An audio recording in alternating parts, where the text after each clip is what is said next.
ዋላችሁ። የውሸት አካውንቶች ሊንክዲን ላይ እንዴት እኛ ፖስት የምናደርገውን ሪፖስት እያደረጉ ሰውን እንደሚያሳስቱ ላሳያችሁ ፈልጋለሁ። ስክሪኑ ሪከርድ እያረኩ ነው እንድታዩት። ለምሳሌ ይሄንን ፖስት 7 ሰዓት አካባቢ ሆኖታል ፖስት ካደረግኩኝ። በጣም በሚገርም ሁኔታ ፖስት አድርጌ 10 ደቂቃ ባልሞላ ጊዜ ውስጥ 7 ጊዜ ሪፖስት ተደርጎ ነበርና የተለመደ ስላልሆነ ብዙ ጊዜ እንደዚህ ቶሎ ቶሎ ሪፖስት አይደረግም። ምንድን ነው ብዬ ሳየው እስቲ ገብተን አብረን እንየው። ለምሳሌ ስኪለር የምትባል ሰው ሪፖስት አድርገዋለች።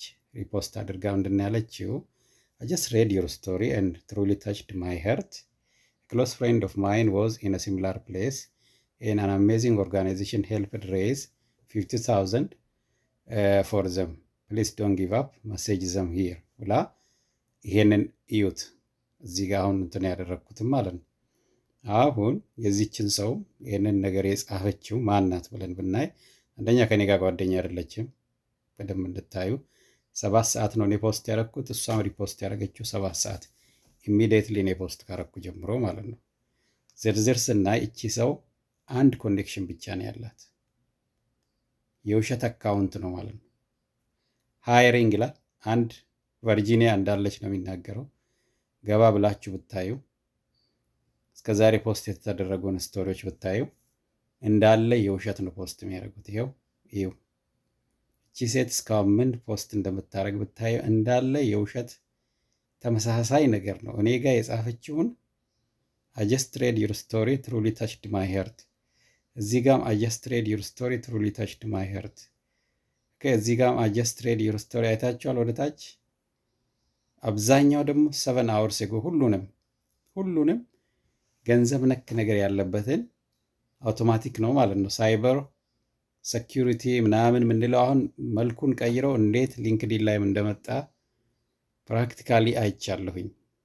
እና የጎፈንድሚ እንደዚህ የተለያዩ አይነት ፋይናንሻል ሪኩዌስት ፖስት የተደረጉትን ባለፈው 7 ሰዓት ጊዜ ውስጥ እንደዚህ እየገባው ሪፖስት ተደርጓል ማለት ነው።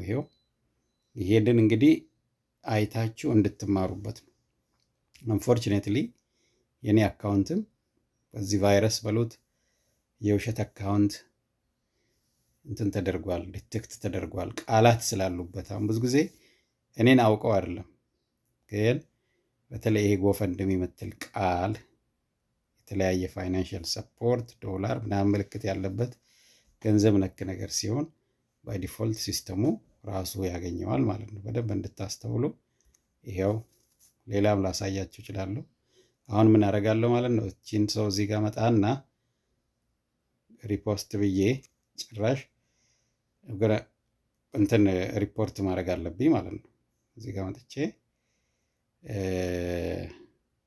ሪፖርት ፖስት ከዛ ፍራውድ ኦር ስካም በሚለው ሪፖርት አረኩት ማለት ነው። ሰሚት ሪፖርት አረኩኝ ለሊንክዲን። ምናልባት ካስተካከሉት አሁንም እንሂድ።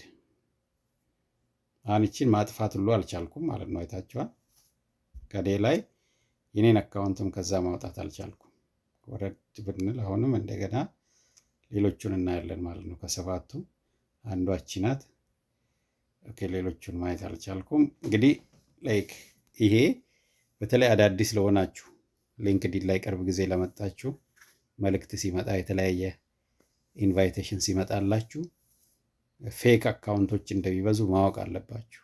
እውነት መስሎን እኛ ብዙ ነገር እንትን ልናደርግ እንችላለን። አሁን ስራ አግኝቼልሃለሁ፣ ይሄን ያህል ገንዘብ ልክልሃለሁ፣ አብረን እንስራ ብሎ ስልክ ድረስ የሚደውሉ አሉ ማለት ነው። አደራ እንዳትታለሉ እና አነሰሰሪ የሆነ እንትን ውስጥ እንዳትገቡ። ያው ትልቅ ነገር ስለሆነ ዛሬ ዲጂታል ፕላትፎርም እና ዲጂታል ፕሬዘንስ ያስፈልገናል። ግን ከእንዲህ አይነት ሌቦች ደግሞ መጠበቅ አለብን ማለት ነው። ይህንን ላልሰሙት አሰሙልኝ።